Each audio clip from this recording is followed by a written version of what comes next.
Chapitre 11. Elle portait un tailleur de tweed moucheté dans les tons bruns, une chemise et une cravate d'homme, et des chaussures de marche cousues main. Ses bas étaient aussi fins que ceux de la veille, mais elle ne montrait pas autant ses jambes. Ses cheveux noirs luisaient sous un chapeau brun à la Robin des Bois.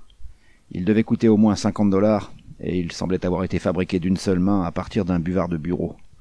« Eh bien, vous voilà debout, dit-elle, fronçant le nez à la vue du canapé rouge fané, des deux fauteuils semi-confortables et dépareillés, des rideaux qui auraient bien besoin d'être nettoyés, et de la table de lecture taille enfant sur laquelle, pour donner une touche professionnelle au local, étaient disposés quelques vénérables magazines.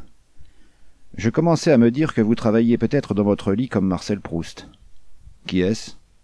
J'ai mis une cigarette en bouche et je l'ai fixée. Elle avait l'air assez pâle et stressée, mais elle avait l'air d'une fille capable de fonctionner sous un certain stress. Un écrivain français qui s'y connaissait en dégénéré. Vous ne pouviez pas le connaître. Tut, dis-je. Venez dans mon boudoir. Elle s'est levée et elle a dit. Nous nous sommes quelque peu accrochés hier, j'ai peut-être été impoli. Nous avons été impolis tous les deux, dis-je. J'ai ouvert la porte de communication et la lui ai tenue. Nous sommes entrés dans l'autre partie de ma suite, qui contenait un tapis rouille pas très jeune, 5 casiers d'archives de couleur verte, dont 3 étaient remplis de climat californien, un calendrier publicitaire montrant les Queens se roulant sur un sol bleu ciel, dans des robes roses, avec des cheveux bruns fauves et des yeux noirs et vifs, grands comme des pruneaux géants. Il y avait 3 chaises qui étaient presque en noyer, le bureau habituel avec dessus le buvard, le jeu de stylo, le cendrier et le téléphone habituel, et derrière le bureau, l'habituelle chaise pivotante et couinante. « Vous ne mettez pas le paquet sur la devanture, dit-elle, en s'asseyant au bureau du côté client. Je suis allé prendre le courrier, j'ai récolté 6 enveloppes, 2 lettres et 4 publicités. J'ai pendu mon chapeau au téléphone et je me suis assis. Les Pinkerton non plus, dis-je. Vous ne pouvez pas faire beaucoup d'argent dans cette branche si vous êtes honnête. Si vous avez une devanture, c'est que vous faites de l'argent ou que vous cherchez à en faire. Oh, vous êtes honnête, demanda-t-elle en ouvrant son sac. Elle a pioché une cigarette dans un étui en émail français, l'a allumée avec un briquet de poche, et elle a laissé retomber l'étui et le briquet dans son sac, qu'elle a laissé ouvert. Horriblement. Alors, comment avez-vous atterri dans ce métier louche? Et comment en êtes-vous venu à épouser un bootlegger? Mon Dieu, ne recommençons pas à nous disputer. J'ai essayé de vous avoir au téléphone toute la matinée, ici et à votre appartement. Au sujet d'Owen? Son visage se tendit brusquement. Sa voix était douce. « Pauvre Owen, dit-elle. Alors vous êtes au courant. » Un des hommes du procureur m'a emmené à Lido. Il s'était dit que je savais peut-être quelque chose sur ce sujet, mais il en savait bien plus que moi.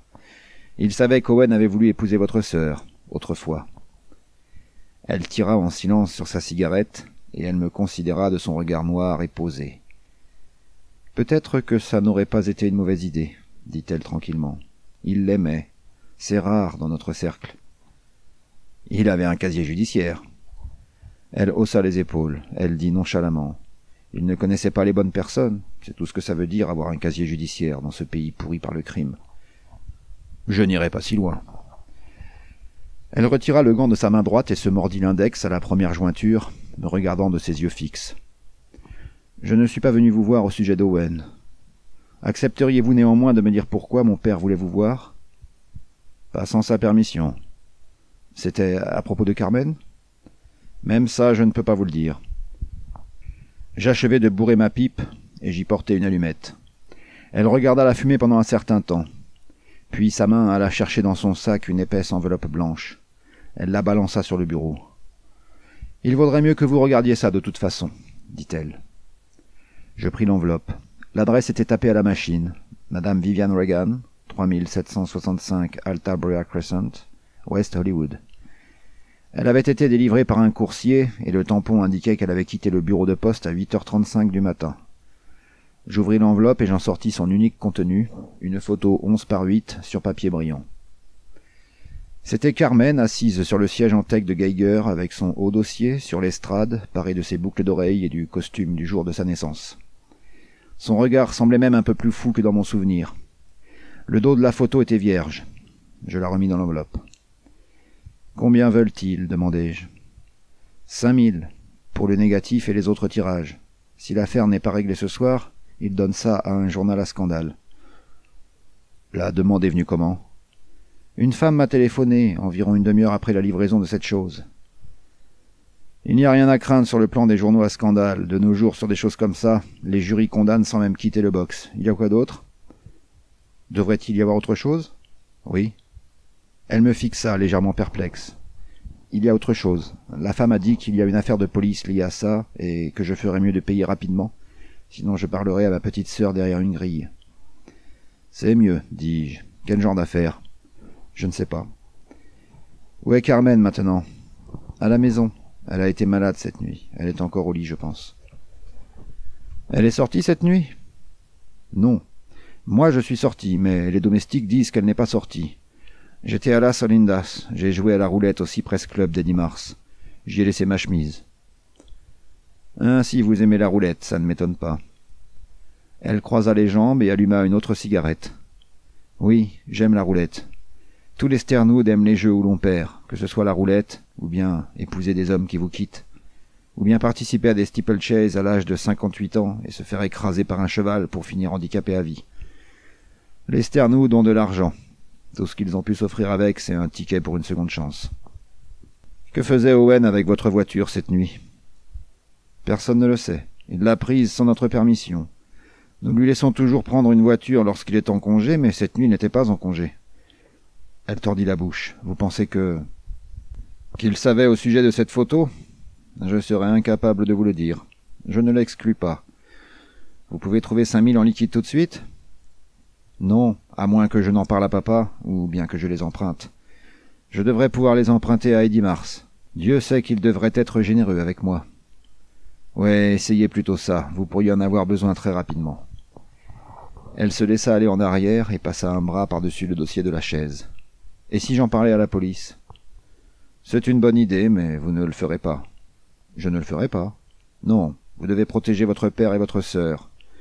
Vous ne savez pas ce que la police pourrait découvrir. Ça pourrait être quelque chose qu'ils n'arriveraient pas à étouffer, bien qu'habituellement ils essayent dans les affaires de chantage. Pouvez-vous faire quelque chose ? Je crois que oui, mais je ne peux pas vous dire pourquoi, ni comment. Je vous aime bien, dit-elle soudainement. Vous croyez au miracle. Auriez-vous quelque chose à boire dans votre bureau ? J'ai ouvert mon grand tiroir et j'en ai sorti ma bouteille de bureau, ainsi que 2 verres à liqueur. Je les ai remplis et nous avons bu. Elle ferma vivement son sac et elle poussa sa chaise en arrière. J'aurai les 5000, dit-elle. J'ai toujours été une bonne cliente d'Eddie Mars, et il y a une bonne raison pour laquelle il devrait être sympa avec moi. Une raison que vous pourriez bien ne pas connaître. Elle me fit un de ces sourires que les lèvres ont déjà oubliés avant qu'ils n'arrivent aux yeux. Eddie a une femme, une blonde, et c'est avec elle que Rusty s'est envolé. Je ne dis rien. Elle me fixa avec attention et ajouta « Ça ne vous intéresse pas ?» Ça devrait permettre de le retrouver plus facilement, si j'étais à sa recherche. Vous ne pensez pas qu'il trempe là-dedans, n'est-ce pas ? Elle poussa vers moi son verre vide. Mettez-moi un autre. Vraiment pas facile de vous faire parler, vous ne bougez même pas les oreilles. Je remplis le petit verre. Vous avez eu tout ce que vous vouliez savoir de moi, la certitude que je ne suis pas à la recherche de votre mari. Elle descendit le verre très rapidement. Cela lui coupa le souffle, ou du moins cela lui en donna le prétexte. Puis elle expira lentement. Rusty n'était pas un escroc, et s'il avait été un escroc, ce n'aurait pas été pour des clopinettes. Il avait toujours 15 000 $ sur lui en billets de banque. Il appelait ça son argent de secours. Il les avait lorsqu'il m'a épousé, et il les avait lorsqu'il m'a quitté. Non. Rusty ne peut pas tremper dans une histoire de petit chantage. Elle prit l'enveloppe et se leva. « Je resterai en contact avec vous, dis-je. Si vous voulez me laisser un message, la standardiste de mon immeuble s'en chargera. » Nous sommes allés jusqu'à la porte.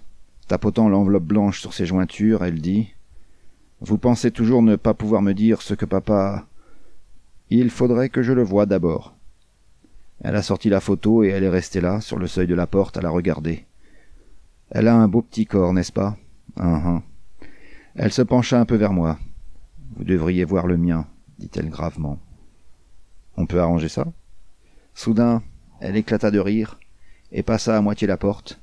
Puis elle tourna la tête et me dit tranquillement « Je n'ai jamais vu un animal avec autant de sang-froid que vous, Marlowe.